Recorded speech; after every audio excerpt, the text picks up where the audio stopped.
Bismillahirrahmanirrahim. Assalamualaikum warahmatullahi wabarakatuh.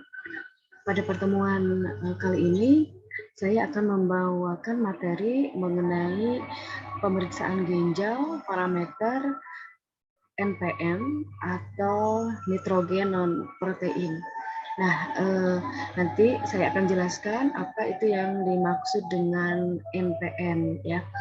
Nah, di kimia klinik hari ini salah satu pemeriksaan untuk pemeriksaan darah terutama yaitu kita akan membahas mengenai pemeriksaan fungsi ginjal yang berhubungan dengan parameter NPM atau nitrogen non protein komponen, di mana parameter ini merupakan yang buangan atau buangan dari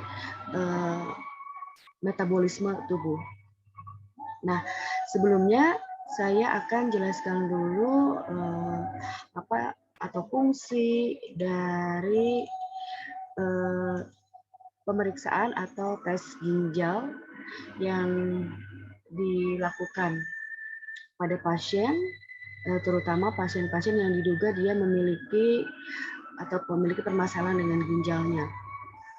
Nah, ini saya ambil dari jurnal kesehatan bahwa fungsi ginjal itu secara keseluruhan didasarkan oleh fungsi nefron. Masih ingat nefron ya di urinalisa bahwa nefron itu yang bagi atau komponen dalam ginjal yang dimana di dalamnya ada glomerulus, kemudian ada pembuluh-pembuluh darah di dalam glomerulusnya dan lainnya.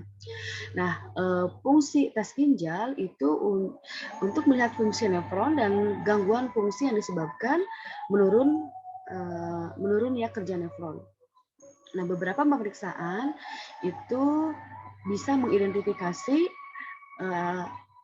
apa yang terjadi atau yang menyebabkan apakah atau ada juga yang berhubungan dengan gangguan ginjal. Karena memang ini sangat penting sekali untuk mengetahui nanti tata laksana apa atau tindakan apa yang harus dilakukan oleh dokter untuk mengetahui juga diagnosa terhadap suatu penyakit yang dialami oleh pasien tersebut. Nah, sebelumnya saya akan jelaskan dulu mengenai fungsi ginjal. Ya, fungsi ginjal ini yang pertama ada dia sebagai pembuangan NPM. Nah, ini yang akan dibahas yang berhubungan dengan pemeriksaan kimia klinik darah karena memang ada hubungannya dengan parameter NPM ini. Nah, apa itu NPM? NPM itu adalah hasil atau metabolisme dari ginjal ya dari asam nukleat, asam amino dan protein. Yaitu apa saja yang termasuk dari NPM itu. Ada urea, kreatinin, kemudian ada ureum gitu ya. Kemudian ada asam urat. Ya, ada asam urat seperti itu. Kemudian fungsi kedua dari ginjal itu dia sebagai pengaturan keseimbangan air ya. Di mana si hormon ADH atau antidiuretik hormon ini dia membantu dalam menjaga atau dia kan berupa hormon yang membantu dalam menjaga keseimbangan air di dalam tubuh gitu ya, di mana si ADH ini bereaksi pada perubahan osmolalitas volume cairan intravaskuler sehingga memang dengan adanya hormon ini maka regulasi keseimbangan air tubuh ini akan terjaga. Nah, kemudian apabila misalnya terjadi gangguan di bagian ginjal, terutama misalnya terjadi pada di tubulusnya, kemudian di bagian tubulus ginjal dan bagian komponen ginjal lainnya, apabila terjadi gangguan, maka dia akan berpengaruh terhadap pengaturan keseimbangan air ini. Kemudian ada fungsi ketiga itu pengaturan keseimbangan elektrolit. Ya, kemudian pengaturan keseimbangan asam basa. Kalau elektrolit kan berhubungan dengan ion ya, ion-ion tubuh seperti natrium, kalium, klorida, fosfat, kalsium, dan magnesium. Kemudian pengaturan keseimbangan asam basa. Nah, ini juga diatur atau dikendalikan oleh ginjal seperti itu ya, seperti ion bikarbonat ya, pembuangan sisa metabolisme yang bersifat asam. Salah satunya tadi itu ada asam urat gitu. Kemudian yang selanjutnya, yang terakhir, fungsi endokrin. Nah, ginjal ini berfungsi sebagai organ endokrin di mana dia bisa mensintesis renin ya, enzim berupa enzim renin, kemudian ada eritropoietin, kemudian ada beberapa komponen lainnya atau senyawa lainnya dan juga seperti prostaglandin. Prostaglandin ini yang menyebabkan rasa nyeri atau pegal-pegal di dalam tubuh gitu ya. Kalau terpicu misalnya oleh salah satu misalnya sudah melakukan kegiatan yang cukup banyak, kemudian buat badan terasa pegal-pegal, itu bisa memicu si prostaglandin berlebih di dalam tubuh sehingga menyebabkan pegal-pegal atau rasa nyeri tubuh gitu ya. Nah, kemudian apa yang bisa dilakukan untuk mengetahui ginjal seseorang itu memiliki kelainan atau fungsinya ya, maka itu harus dilakukan pemeriksaan. Tergantung ya apa yang dijadikan kendalanya. Karena ginjal itu kan ada yang berhubungan dengan urinalisa, urin gitu ya, seperti kimia urin ya, ada juga yang berhubungan dengan pemeriksaan darah gitu ya, tergantung gejalanya. Seperti itu ya. Kalau untuk pemeriksaan urin kan itu biasanya untuk mengidentifikasi kelainan yang memang tidak berhubungan dengan metabolisme biasanya ya. Mungkin ada seperti diabetes mellitus gitu ya. Tapi ada beberapa penyakit yang memang harus dilakukan pemeriksaan menggunakan sampel darah dan plasma. Nah, salah satunya adalah ini non protein nitrogen ya. Non protein nitrogen apa saja? Nanti kita akan bahas satu-satu ya. Nah, apa hubungannya ginjal dengan plasma dan darah? Ya, kita lihat. Oke. Nah, kalau kita ketahui bahwa di pemeriksaan kimia darah ini, salah satunya adalah pemeriksaan fungsi ginjal, bahwa darah itu kan fungsinya sebagai salah satu pengangkut. Ya, pengangkut apa saja yang berhubungan dengan komponen sel ya seperti leukosit, kemudian racun seperti itu. Darah itu kan 45% komponen sel dan 55%-nya adalah plasma. Komponen sel itu ada sel darah merah ya, leukosit, sel darah putih dan ada lempeng trombosit gitu. Kemudian nah, hubungannya pemeriksaan kimia klinik darah, kenapa harus menggunakan sampel plasma? Karena plasma itu terdiri dari 90% air, protein 8%, mineral 0,9, bahan organik 0,1%. Itu dari beberapa referensi gitu ya. Nah, di sini dia merupakan medium pembawa gitu ya. Makanya bisa ditemukan komponen atau zat-zat atau hasil-hasil metabolisme yang diproses di tubuh juga sebagai pembawa buangan. Nah, seperti tadi, buangan metabolisme di dalam tubuh, kemana dia dibuangnya? Ada yang memang melalui darah, seperti itu ya. Ada yang melalui plasma darah, kan? Mungkin selain lewat keringat, lewat urin, juga ada yang berupa lewat darah, seperti asam urat, urea, dan lainnya. Ya. Nah, ginjal ini mungkin di semester 1 dibahas di urinalisa. Ini saya review kembali bahwa salah satu yang paling vital organ pada manusia itu ginjal ya, karena memang dia memiliki fungsi yang sangat penting terutama dalam metabolisme tubuh. Nah, ini anatomi ginjal, ada apa namanya korteks, medula ya, kemudian ada ini arteri, vena, ini saluran-saluran pembuluh darah pada ginjal gitu ya. Nah, ini saya tidak akan bahas mengenai profil ginjalnya karena sudah dibahas gitu ya. Nah, fungsi ginjal salah satunya tadi yang berhubungan dengan plasma adalah memfiltrasi plasma darah melalui glomerulus ya dengan reabsorpsi jumlah zat larut dan air sesuai jumlah yang terdapat pada tubulus ginjal. Kelebihan zat larut dan air tersebut akan diekspresikan dan menghasilkan urin, tapi ada beberapa parameter yang memang tidak bisa diperiksa di urin. Contoh seperti apa namanya itu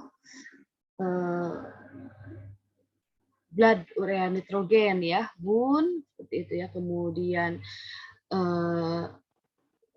itu agak susah untuk mengidentifikasi seperti asam urat gitu kan ya. Kemudian mungkin kalau sedimen ya bisa ya, cuman kalau untuk kita mengukur kadarnya beberapa parameter komponen yang berhubungan dengan ginjal itu lebih gampang dengan menggunakan plasma seperti itu. Nah, apabila terjadi beberapa kelainan atau penyakit yang diakibatkan misalnya karena gangguan ginjal, itu akan mengarah kepada gagal ginjal seperti itu ya. Nah, selanjutnya akan kita, nah ini tadi fungsi ginjal sebagai tadi pertama pembuangan NPM. Ini yang akan kita bahas di kimia klinik darah pemeriksaan fungsi ginjal ini. Nah, fungsi ekstraksi NPM ini merupakan fungsi utama ginjal karena kan NPM atau non protein nitrogen komponen ini merupakan sisa metabolisme dari asam nukleat, asam amino dan protein. Hasil ekstraksinya berupa apa? Ada ureum, kreatinin dan asam urat. Ureum itu nanti dibahas mengenai atau nama istilah lainnya adalah BUN, blood ureonitrogen gitu. Kemudian ada kreatinin dan asam urat gitu ya. Nah, ini kita yang akan menjadi pembahasan. Oke. Nah, selanjutnya kita akan bahas mengenai metabolisme NPN atau metabolisme non-protein nitrogen itu sendiri. Nah, ini sebentar.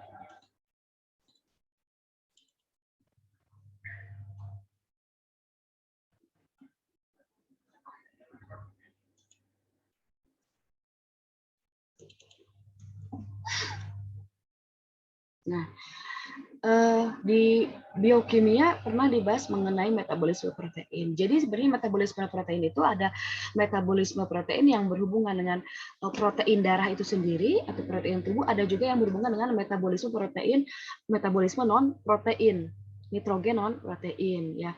Kalau metabolisme protein itu nanti kan berhubungan dengan metabolisme seperti asam aminonya. Ya, nanti akan berlanjut pada kelainan asam amino. Contoh seperti metabolisme tirosin, metabolisme alanin. Nah, jadi itu yang berhubungan dengan metabolisme yang protein. Tapi kalau asam urat, kemudian kreatinin, ureum itu adalah metabolisme NPM. Jadi metabolisme yang berbeda dari protein itu. Ya, jadi berbeda antara metabolisme asam urat dengan metabolisme yang protein. Karena asam urat, kreatinin, dan ureum itu adalah nitrogen dan protein. Nah, review sedikit bahwa protein itu disebut juga polipeptida yang terdiri dari rantai-rantai peptida yang digabung ya, yang berhubungan gitu. Protein itu kan terdiri dari asam amino. Masih ingat ada berapa jumlah asam amino? Ada 24, di mana dia dihubungkan oleh satu ikatan yang disebut ikatan peptida. Kurang lebih 75% zat padat dari tubuh itu bersifat protein dengan fungsi yang berbeda-beda. Iya, fungsi setiap protein itu pasti berbeda-beda. Ya. Kemudian contoh, ada protein yang berhubungan untuk khusus untuk hormon, enzim, itu kan protein juga. Kemudian ada yang protein untuk membantu proses atau regulasi seperti regulasi DNA, RNA itu kan juga dibantu oleh protein. Selanjutnya, nah asam amino ini masuk ke badan melalui sumber makanan. Jadi asupan makanan dan asam amino segera diantar ke sel jaringan yang segera menyusun protein tersebut ya. Dalam jaringan hidup, nitrogen terdapat sebagai protein dalam jumlah relatif besar. Jadi protein yang yang dibentuk di dalam tubuh itu sangat besar. Ada nitrogen yang dibentuk seperti ya tadi ada 24 asam amino itu kan terbentuk dari nitrogen. Masih ingat bahwa di dalam asam amino itu struktur utamanya ada nitrogen kan ya, ada nitrogennya. Itu merupakan sumber protein atau jumlah protein yang paling banyak dari untayan asam amino. Sementara protein non protein nitrogen atau NPN itu memiliki jumlah yang sangat sedikit seperti itu ya.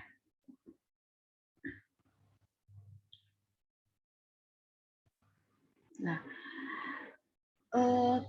pada pembahasan kali ini kita akan membahas mengenai mengetahui jenis nitrogen, keseimbangan nitrogen, mengidentifikasi jenis struktur dan fungsi non-protein atau NPM, dan memahami metabolisme ureum, kreatinin, asam urat, dan asam amino juga nanti pemeriksaannya. Ya, seperti itu.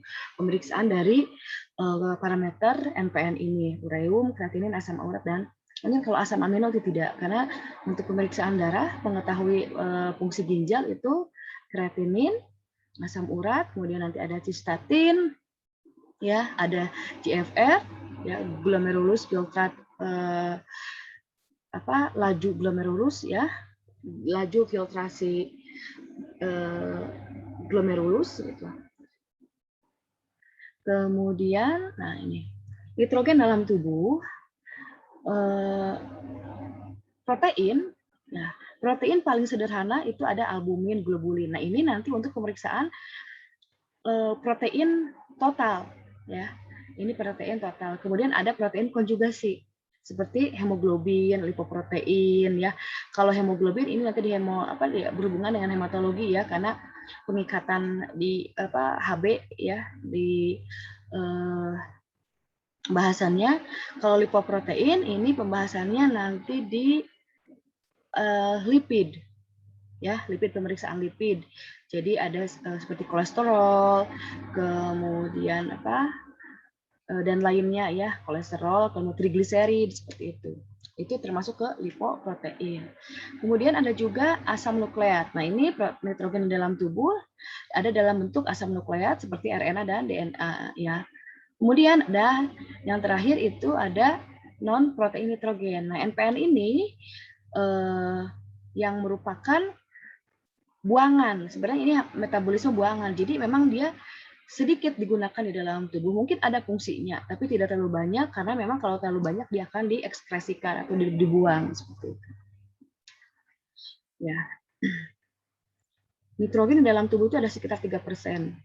Hidrogen 10%, karbon 18, dan oksigen 65%. Nah, ini asupan nitrogen, asupan protein tadi dari asupan makanan. Bagaimana keseimbangan nitrogen dalam tubuh? Jadi setiap hari 20-30 gram protein itu dirombak secara irreversibel, ya, secara irreversibel, ya. Jadi dia tidak bisa balik lagi, gitu, ya. Jumlah ini, jadi dirombak itu, misalnya kita mengkonsumsi ayam. Nah, protein yang ada di ayam itu kita konsumsi, nanti di dalam tubuh dipecah-pecah, gitu. Ya, irreversibel itu dia bisa kembali lagi, gitu. Maksudnya bisa balik lagi menyusun protein tertentu. Misalnya di dalam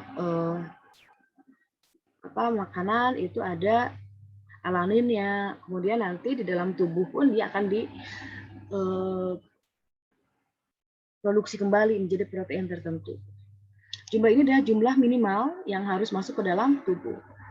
Fungsinya untuk mencapai keadaan metabolik yang mantap. Jadi fungsi protein di dalam tubuh ini, satu, memang selain untuk keberlangsungan hidup, bahwa tubuh itu memerlukan protein untuk regenerasi sel dan juga untuk metabolisme di dalam tubuh, bahwa memang tubuh kita memerlukan nutrisi, salah satunya dari protein.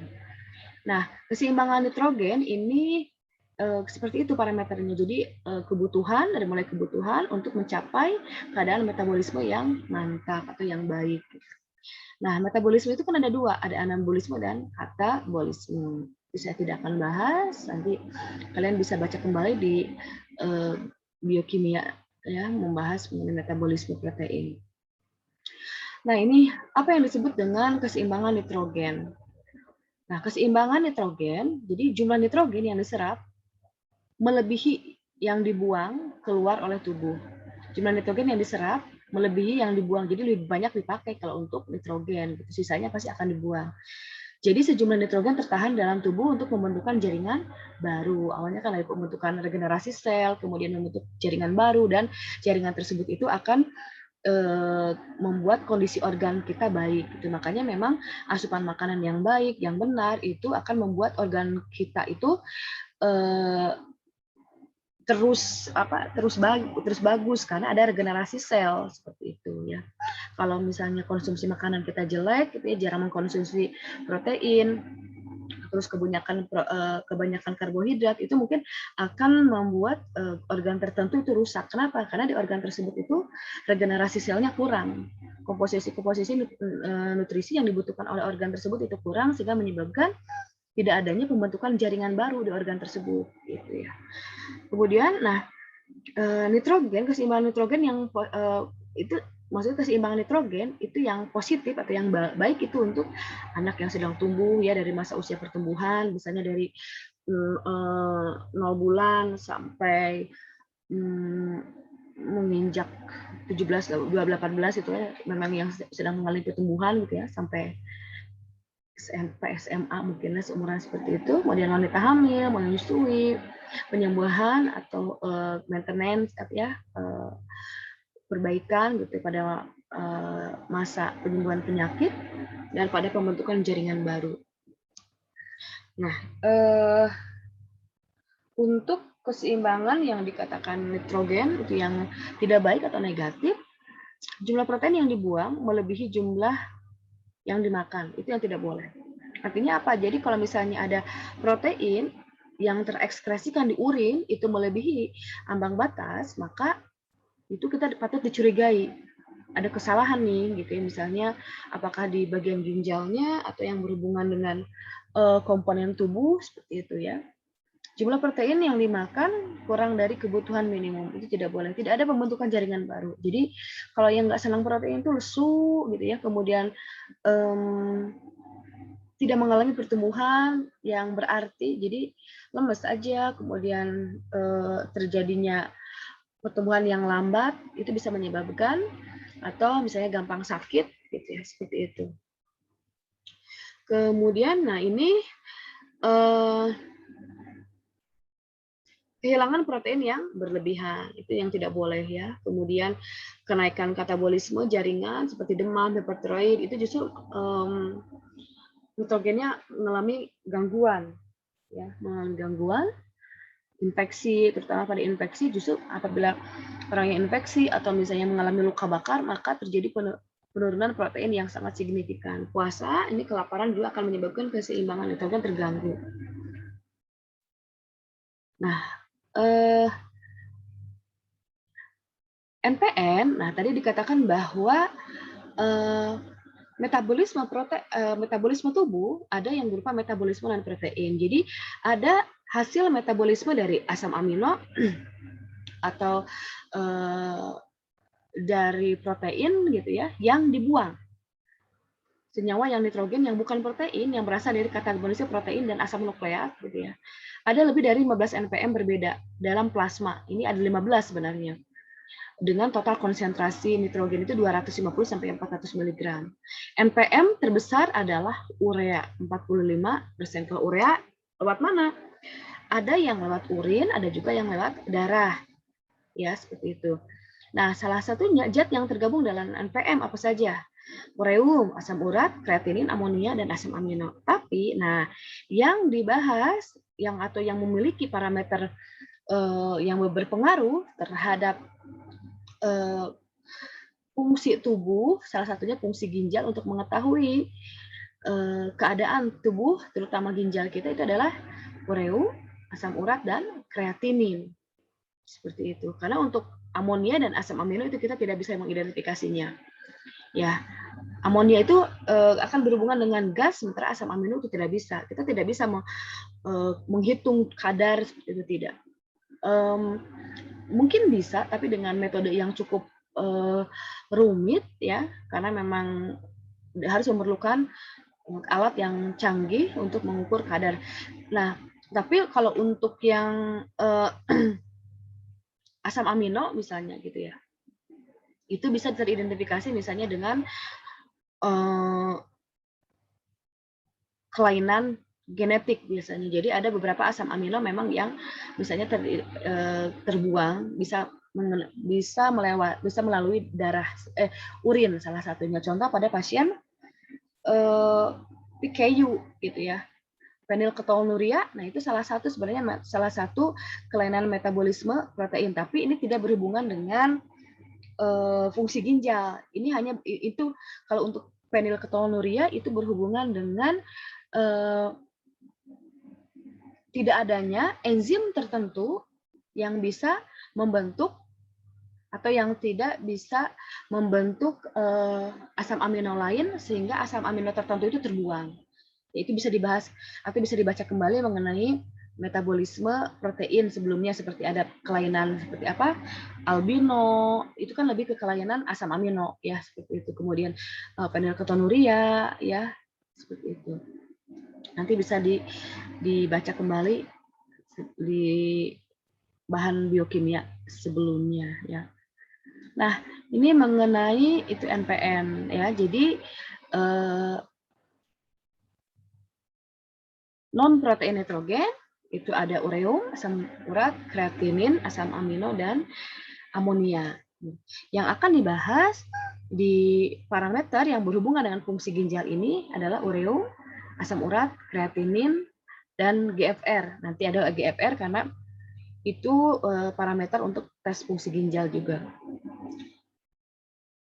Nah, untuk materi hari ini dicukupkan sekian dulu, nanti kita akan lanjut selanjutnya dengan materi parameter-parameter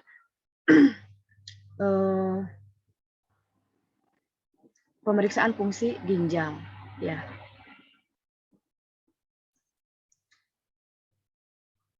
Terima kasih. Assalamualaikum warahmatullahi wabarakatuh.